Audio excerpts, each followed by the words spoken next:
Everyone wants to live an inspired life, yet so many people search for happiness following the footsteps of peers and taking advice from people who have different values and outcomes to which they're searching. There are people born into wealth, graduated from the best universities in the world, and there are people who have none of that and yet are living extraordinary lives full of fulfillment and reward. The purpose of this podcast is to share insights and strategies that allow you to question the status quo and think freely, so you can design your life and be who you want to be. We get one life. Time is our most valuable asset. I believe that when we're free and able to focus on meaningful work, we become better human beings. This is Always Free, and I'm your host, Jason Graystone.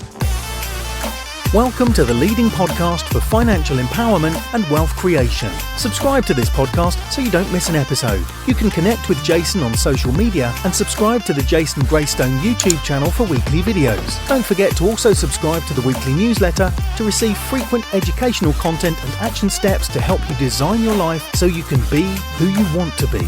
For news on all future events and updates, go to jasongraystone.com. So today we've got Fanny Snaith from the newsletter. You probably recognise her name from the Always Free newsletter. And today she's featuring on the Always Free podcast. So it's great to have you on, Fanny. Thanks for coming. Hiya, nice to be here. Yeah, just tell us, for those who don't know you, just talk a little bit about kind of your background and I guess why you're in the financial space.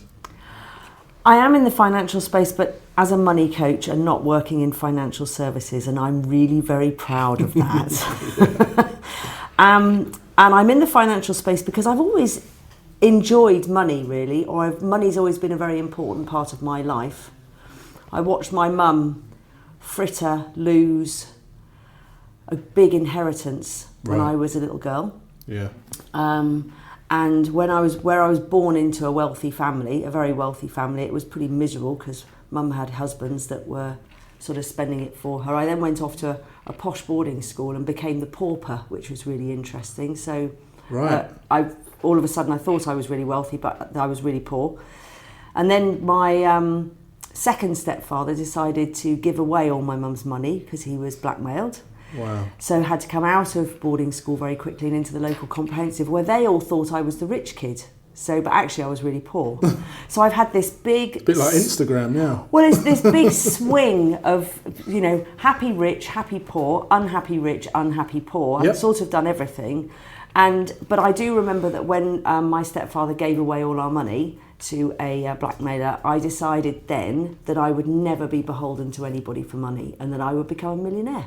And that was said at the age of 10 in the free school meals queue at school. Wow. After coming out of boarding school. It's interesting that you say that there's rich, happy people, poor, happy people, and that's kind of the reason I took the route I took on figuring out how to buy time, because it was, I met lots of people that had loads of money, but they were stressed because they had to continually work. And then there was people that had no money and they thought that they wanted a job to earn more money, but really no one was kind of looking at it the right way. It was about how much money you've got relative to your living expenses. That was really what it boiled down to. And even to this day, people always ask me, how do you seem to, have this balance? And really, it's just because I focus on buying time first. And I think that makes you happy. If you've got time, you can choose. So how did you then change and, what did you set? So, what were the rules that you... Well, the rules were, the other thing that's interesting, and this is why I love my work as a money coach and probably how I came to it, because my challenge was to become a millionaire. Mm-hmm. So how was I going to do that? And my initial thought, my big way of doing it was to collect money. Yeah. I thought that's... Hoard. Well, that's what you've got to do, isn't it? Yeah. You just got to collect money. Every penny. I went out and got a job at the age of sort of 11 and put money aside from every single wage packet I ever had. Now, the thing is, my dad, whose middle name we gave him was Perfectly Adequate, he didn't like spending money at all, ever. So he would have shoelaces that were sort of tied together, they weren't always in one big long strip. He'd have sort of belts holding up trousers that were too big and trousers with holes in, and we'd have chairs held together with string and all that, because everything was like, it's perfectly adequate. Is this the rich dad? Did I have a rich dad? Oh, I just no, I never had a that, rich dad. Right, okay. No, well, my dad he worked for the BBC the whole of his life. Right. He retired on something like 26 grand. Okay. But had a lifetime pension, but had quite a good bit of wealth. But he didn't like spending any money. But on the flip side, he'd go and buy an antique saucer and teacup for 700 quid. Right. It's very strange. But all of this is important because I firmly believe that the kind of messages that you receive from the people around you when you're children totally and utterly affect how you are around money as an Absolutely. adult. Yeah. Totally. So on the one hand, I had my dad, who didn't want to spend anything. And on the opposite side, I had my mum, who we lived in the biggest private house on the Isle of Wight at the time. And she just wanted to spend. So I was having all these confusing messages. So there I was thinking, but we haven't got any money anymore. So what am I going to do? So I started collecting it, and I just collected and I collected and I collected and I collected and put it in the bank. But when I got to about 18, my dad probably did me the best favour he could ever do. I'd been borrowing bits of money for him when I was at college. Because whereas I'd been collecting, I wasn't seriously collecting it at this point because there wasn't anything really to collect. No. And when I went into college and couldn't work, I started borrowing bits of money from him, 10 quid here, 20 quid there, etc. Yep. And I found it a bit embarrassing asking him for money. So I thought, what I'll do is I'll ask him for £1,000. Right? Yeah. I'll ask him for £1,000 in. all in one go. Yeah. So I said, please can I borrow £1,000? He said, yes, you can. But you have to pay me back the £846.23 that you already owe me. And I went, oh, but I haven't got the £846.23. And he goes, I know, but if I lend you the £1,000, you'll owe me even more, and that'll be even more difficult to pay back. So with my tail between my legs, I sort of sloped away without the grand, paid back the £846.26 as quickly as I possibly could, and never asked him again. And I think he did me the best favour he could have done, because at that point I learnt you've just got to be able to stand on your own 2 feet. You've got to be responsible. So true. On that, I mean, one thing that blows me away is people that kind of go to the bank or people that come to you to borrow money, for instance, and they think that people with money will lend you the money when really, they're the last person you want to ask, because people with money are smart and they know that you've probably been turned away from every other. They know that you can't afford to pay it back, right? Because they're just doing the same risk management than a bank would do. And he definitely done you a favour. He definitely did me a favour. If you didn't have the money and you couldn't pay him back. And it's really interesting if I look at the difference in the financial situation between my sister and myself, as I know she won't be listening to this. Why not? I've tried, Jason, I've tried. He used to bail her out all the time. He used to say, here we are, darling, have another 20 quid here. And you only have to look at our different financial situations. It's funny that, I can. So I thank him greatly. But I went on and I just sort of carried on, really, of just thinking I am going to I don't want to have anybody control my money life. No. I want to be in total control Would of my you money say you life. become a bit obsessed with money then? Absolutely. I'm going to talk about the money types in a bit, which I've been writing about in your newsletter. But I definitely became my warrior, which is the archetype of action. The money type of action was definitely there, but it definitely turned into tyrant. How much was enough? Very controlling over it. Do you think you've still got that kind of obsession? I know where my tyrant is, and I know when he comes out to play, but I also know how to slap him back into the corner. Okay, so that's what you need to learn, because they never go away. No, of course. We all own every trait, I believe. We all own all of the money types are within us, and they can come out to play when we least expect them to. Absolutely. I find it funny when people say, "Oh, you're always so and so," or "You're never this, never that." We've all got every trait. We have. It just depends how often they come. Yeah, exactly. So tell us a little bit about the money types then, because I know you talk about this in the newsletter. If you could just briefly kind of run through the list so the listeners could probably relate to which one they are. Well, first of all, I think what's really important to say is that money seems to be, for so many of us, just about numbers, and it really, really isn't. And it was only when I started out as a money coach and put spreadsheets in front of my first customers, when I saw their eyes glaze over and I thought, they're just not getting this, are they? They're not wanting to do this. It was then I realised that I needed to try and find out some more. And I came across the Money Coaching Institute in America, run by a lovely lady called Deborah Price. And she had come up with 8 money types. So I went, I signed up with her and I trained at the Money Coaching Institute for a year, doing individual coaching and couples coaching and business archetype coaching, or learning how to do it. And now you're a certified money coach. Yeah. Now I'm a certified money coach and couples coach, which is the work that I really, really love. That's the work I love. But she introduced me to these money types, and whereas I would absolutely love them to be my IP, she invented them, so I have to credit her. But basically, they are 8 different characters who all behave very, very differently around money. Okay, so run us through them. Okay, so we've got the innocent, the victim, the warrior, the martyr, the fool, the creator artist, the tyrant, and the magician. Okay, could you just repeat those again? Yeah, the innocent, the victim, the warrior, the martyr, the fool, the creator artist, the tyrant, and the magician. Okay, so give us a bit of an insight into it. So, innocent, head in the sand. I don't know what to do. I want somebody to come and look after my financial life for me. Remember Dorothy from The Wizard of Oz? Yep. So she get hooked up with Tin Man, the lion and the scarecrow, off to find the wizard to find all the answers in life. But what she actually realised was all she had to do was click her heels together and all the answers were within her. Yeah. The innocent's very much like that. So an innocent's parents will possibly have told a child that you're rubbish with money, you're never going to be any good at money and all this kind of stuff. Okay. So they'll want to be rescued and they'll want somebody else to do it for them.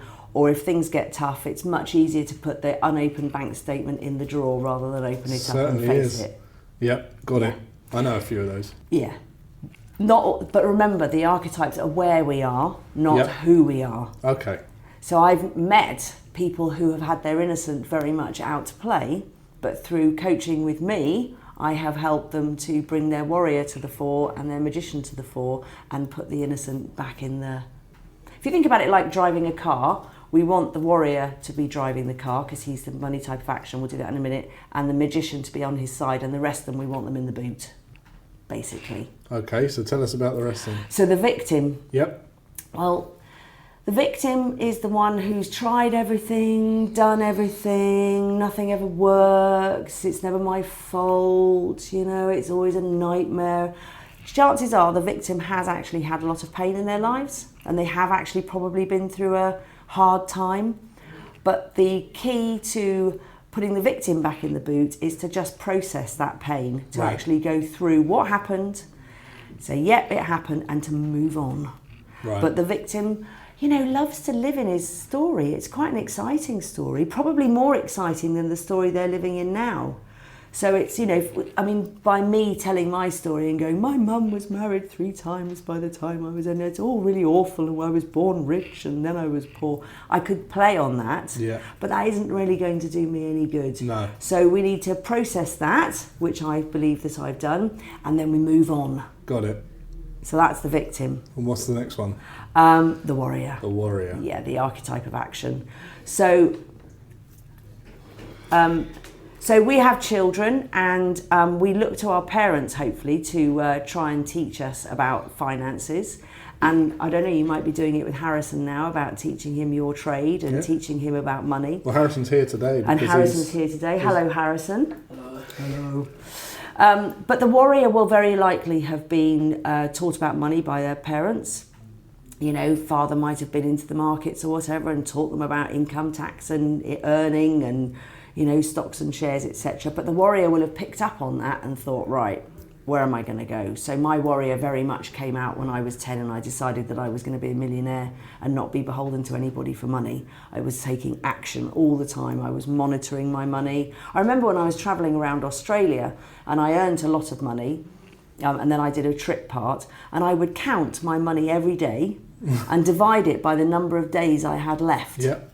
So that's how, because I wasn't going to be earning anymore. So I was literally budgeting every day. But it's about taking action. It's about, and also warriors tend to motivate other people into it as well, which so I would have thought, Jason, you've got a very strong warrior and I've got a very strong warrior. Yeah.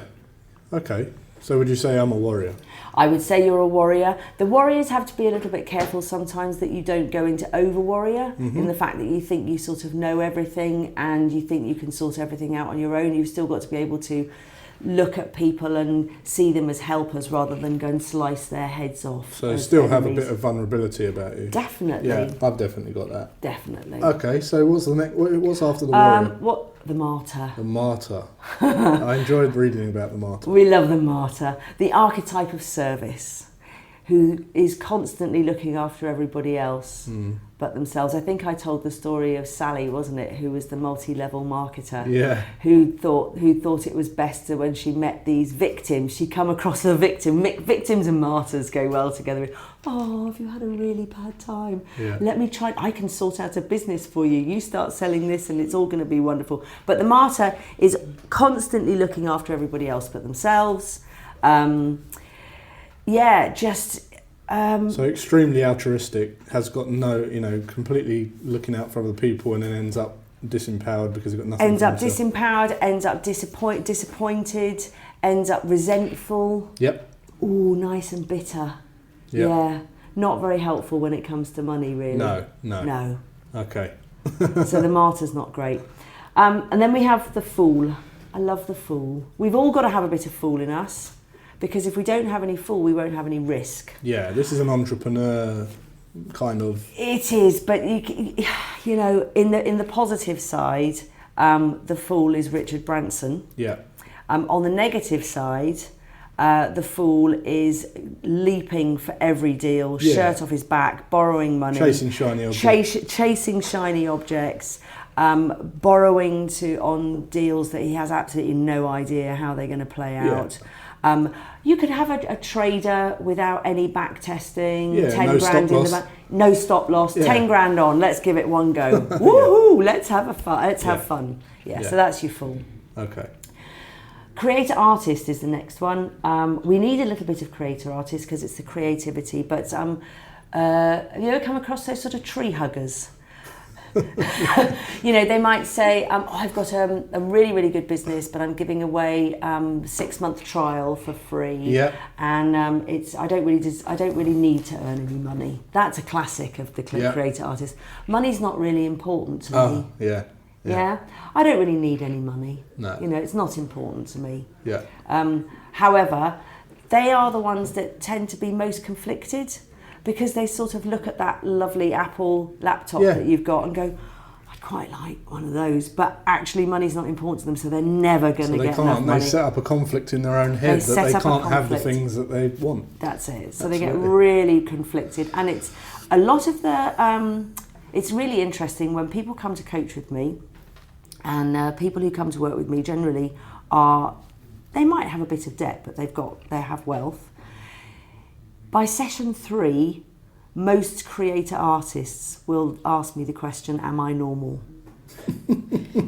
Because they feel they can't find themselves fitting in to the world around them. They just can't seem to work it out, because on one minute they'd like to be a landscape gardener, but the next minute they want to have £1 million in the bank. Yeah. And they know that the two will never match. Yeah. So they look around their friends and they sort of go, oh, I quite like the sort of lifestyle he's got, but I don't want to do that. And, very interesting. And a self-worth issue comes up, and it's I don't know whether I should say this really, but I find that a lot of creator artists have teachers as parents. Right.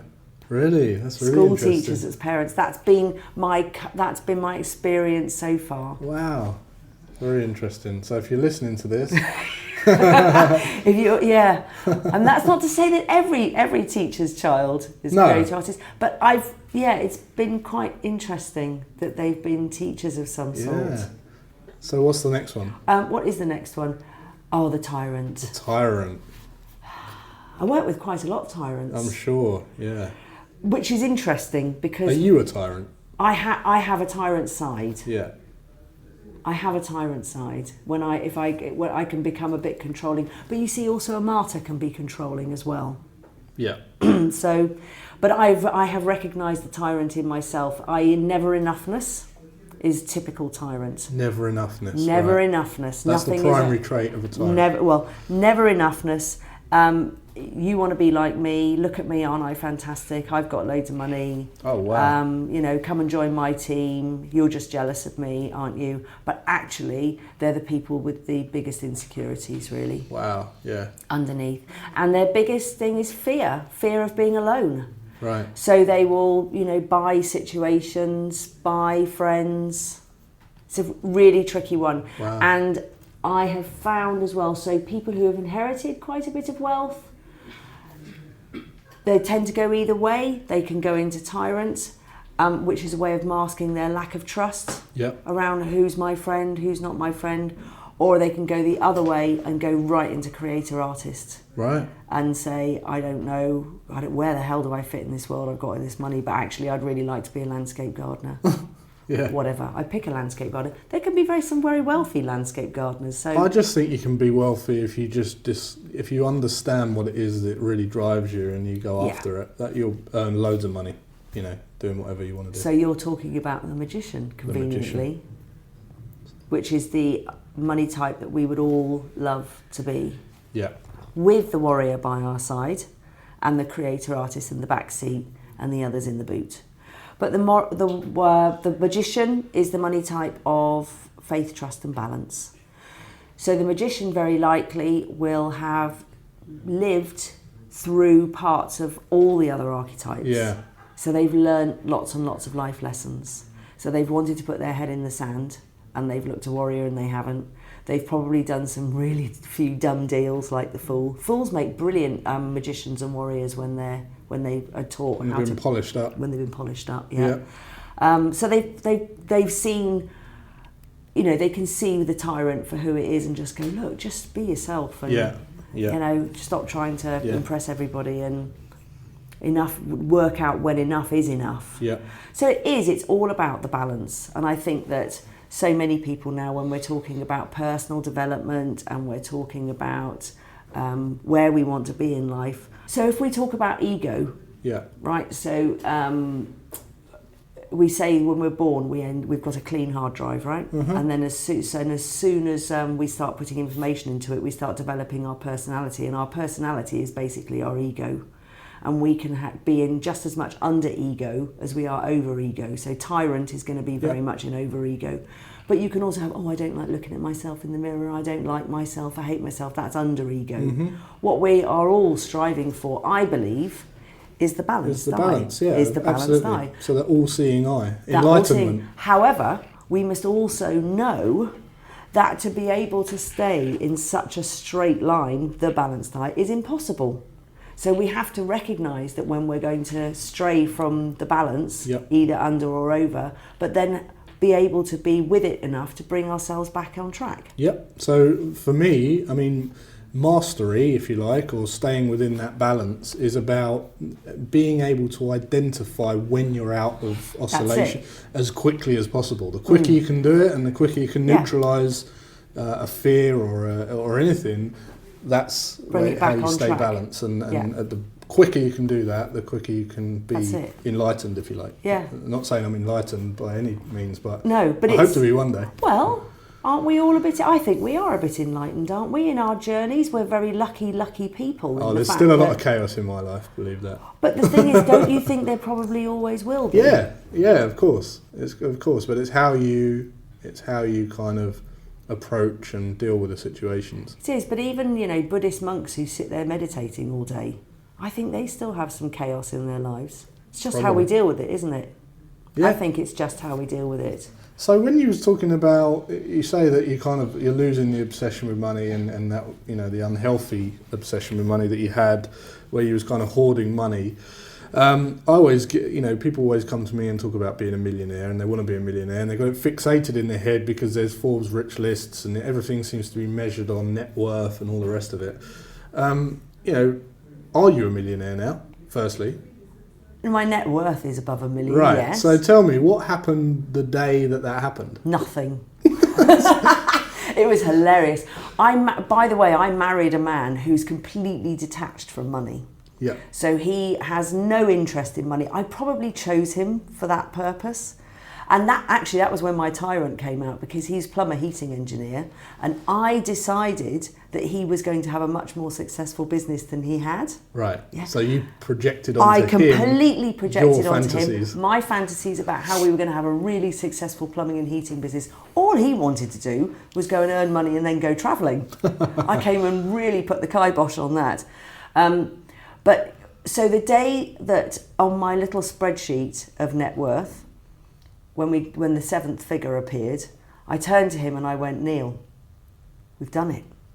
We've got the seventh figure, the millionaire. And he turned around to me and he said, well, it's got nothing to do with me, has it? And I was so disappointed. And I remember that was really when I thought, I have to change my life. Yeah. And that was the beginning. I was getting to my midlife crisis. I was getting near to my 50th birthday. I was really fed up with my job, working from home, never meeting anybody, and I thought my life has now got to change. And that was really the beginning of my journey to wanting to become a money coach. Yeah. Because I thought, what is the point of me sitting here, got the cash in the bank? It's not doing anything. No. This money was just sitting there stagnating. I mean, yeah, it was invested in, I had an investment portfolio, etc., and the pension was growing, but it was pretty... Yeah. You didn't feel like you was fulfilled in what you was doing. Absolutely not. No. Absolutely very, not. very common. People have got this thing about millionaire status and they don't. And well, again, going back to my statement about, it's just about being liquid and free to do what you want, I think, to really then excel and get that balance of passion and reward and fulfillment. Yeah, absolutely. I mean, I suppose for me as well, because I'll be looking at things through different eyes than you, because obviously I'm older than you are, so I'm at a different stage in my life. You don't look older than me. Well, that's very kind of you to say. Well, I am. I think I've had a harder life. No, I wouldn't.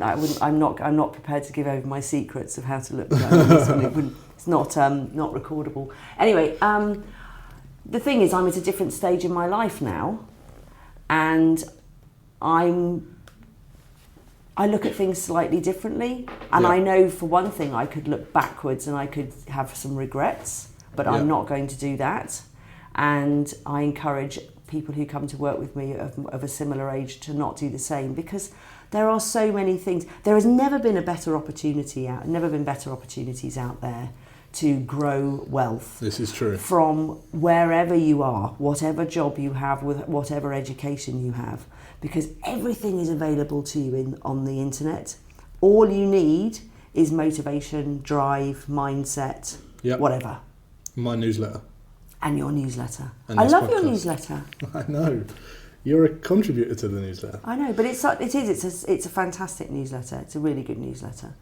Okay, so when talking about the money types, I take it there's a way that you help people kind of get the right balance of each, or if they've identified themselves as one, they can go and kind of alleviate themselves. I think the first thing to point out is that why would people even bother about thinking about the money types? Yeah. And this is important because, read your newsletter and, sign up to tier 1 trading, etc. And I know that there are lots of people out there who they're troubled when it comes to money and they can't really work out why. Mm-hmm.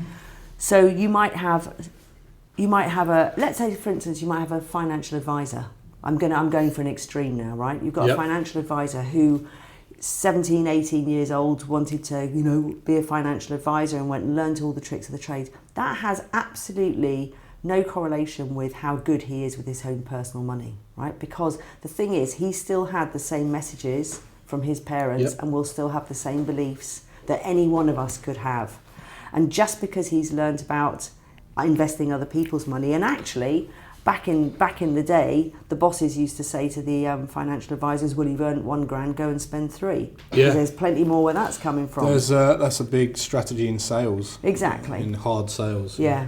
So, salespeople then in general will come to me with I'm talking like boiler room sales, like hitting the phones. Yeah. But people will come to me with feeling guilty and ashamed that they haven't got any money, and they've been earning a lot of money for a very long time, and they haven't got any money, but they don't understand why.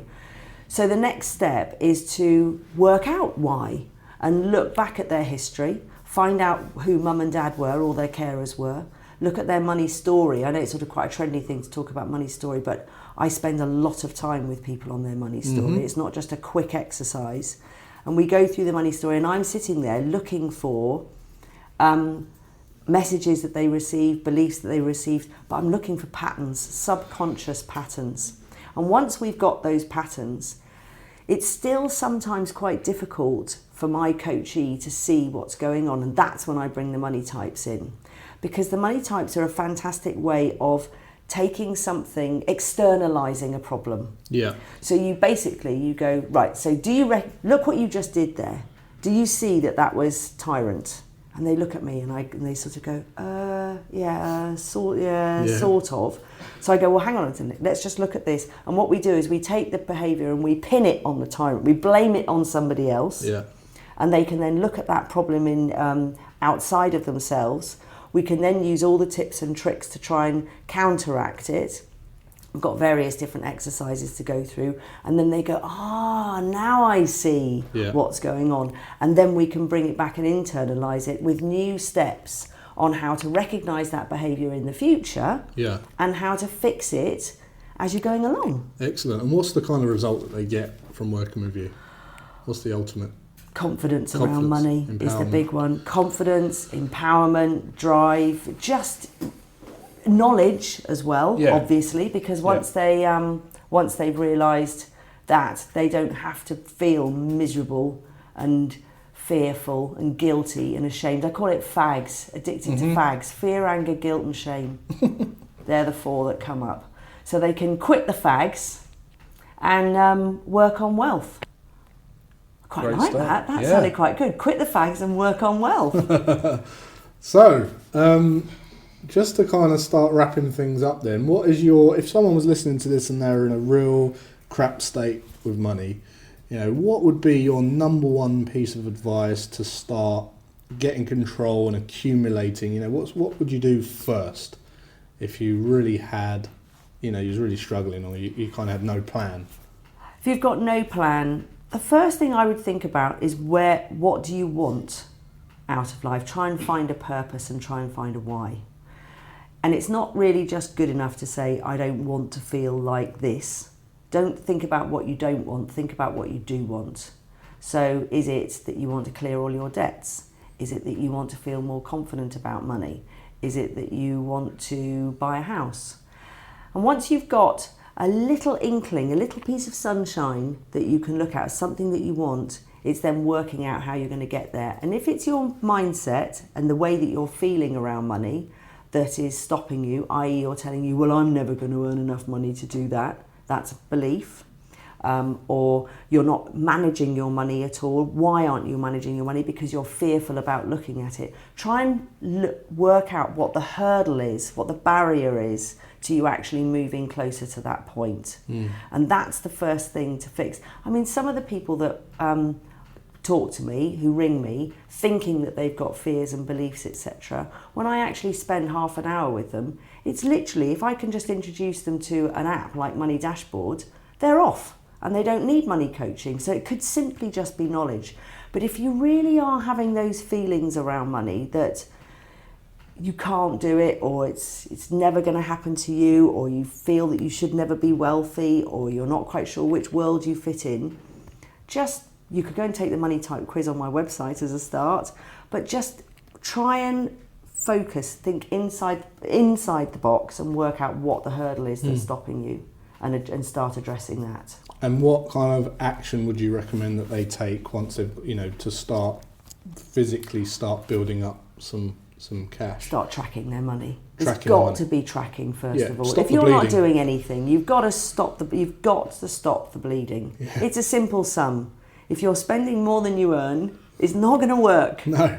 It's like the same thing. If you're eating too many donuts, You're not going to fit into the trousers that you bought a year ago. I know. It's exactly the same, and it's so simple, but this is why it's difficult, because it has so many emotions and so many other things attached to it. 100% agree. I've already spoken, I think last week, about it's really simple. You know, to lose weight, you consume less calories than you burn, and with money, it's you spend But less. it's interesting, isn't it? I think I wrote in one of the newsletters about we've got shelves groaning with motivational personal development books, and yet we're still going out and buying more, and we're still struggling with it. Yep. So it is a constant thing that goes on. Our minds just play so many tricks with us. What clever things they are! I know. They're very, very complex. So what kind of, you mentioned money dashboard, have you got any other tips like that people can go, like any tips, tools, tricks, life hacks? So websites? I think probably one of the biggest things that people come to me with cash flow problems. So people have cash flow problems within their business, and people have cash flow problems within at home. The number of people that comes to the 14th of December and they slap their hands on the forehead and go, "Oh my God, it's Christmas in 2 weeks' time! I forgot about that." Yeah. And it's like, and then they spend $3,000 on Christmas and wonder why they haven't got the money. So what I like to do with people is I split money into 4 pots. So we have a pot for direct debits and standing orders, keeps them all so you know exactly how many they are, and subscriptions, that kind of thing. Yeah. We have a pot for savings, financial freedom, etc. Yep. We have a pot called the purse or the wallet, which is variable expenses, food, petrol, sorts of things that you know roughly how much you're spending every month, but you need it just to be ready cash coming in and out. But then we have the magic account called the bunker. And the bunker is the pot whereby we take all our expenses like Christmas, holidays, birthdays, your car insurance if you pay it annually, and any other things you pay annually, and we add them all up, divide them by 12, and put money aside every month, so that when the event comes, you just dip into the bunker. And I would like to say, Starling Bank, and I know there are lots of others that are coming up to it now, but Starling Bank is the perfect bank for a bunker. You just set the goals, right? Well, it's got these things called spaces. I think they're called goals, aren't they? No, well, they're called.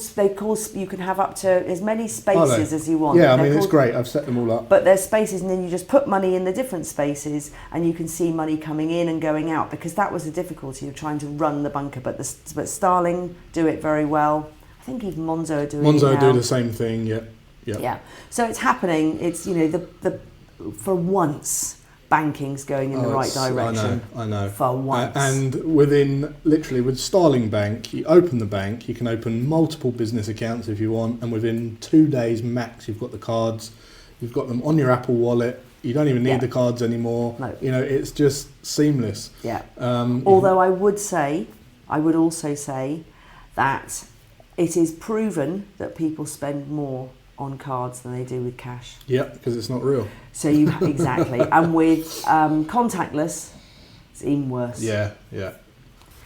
So be careful. And I would, there are some people that come to me and actually they go back to a cash system for a little while. They go back to envelopes and cash, and it's horrific. Yeah. However, then I'll show you what you're spending. Oh yeah.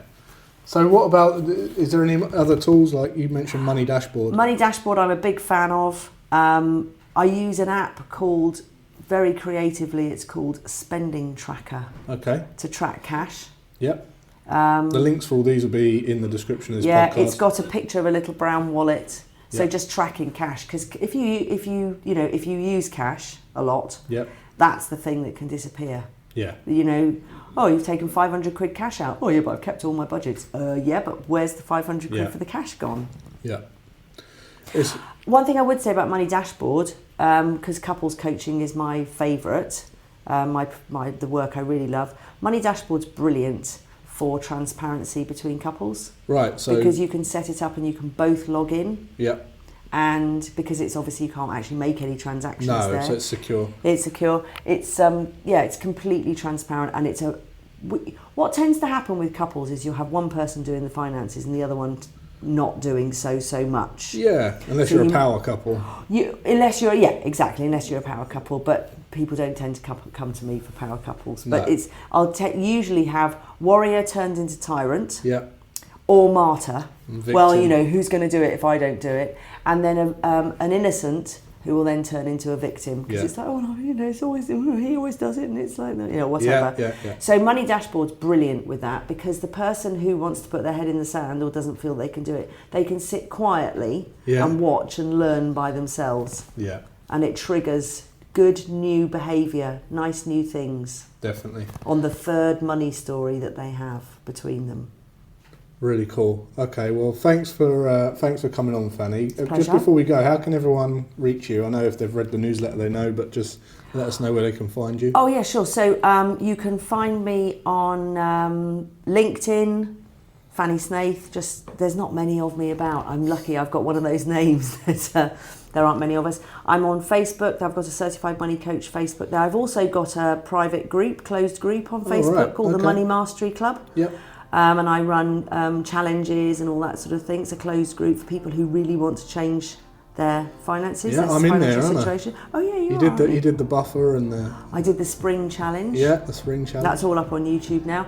And then I've got my website, of course, which is www.fannysnaith.com. And that's where they can go and do the money types. And that's where you can go and do the money type quiz and have a look and see which archetypes have come out to play today.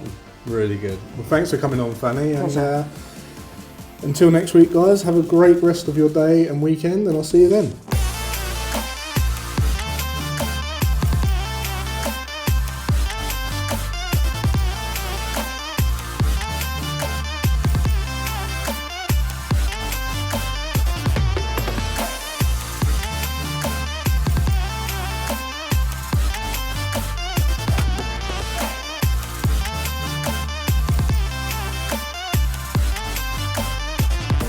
Subscribe to this podcast so you don't miss an episode. For news on all future events and updates, go to jasongraystone.com.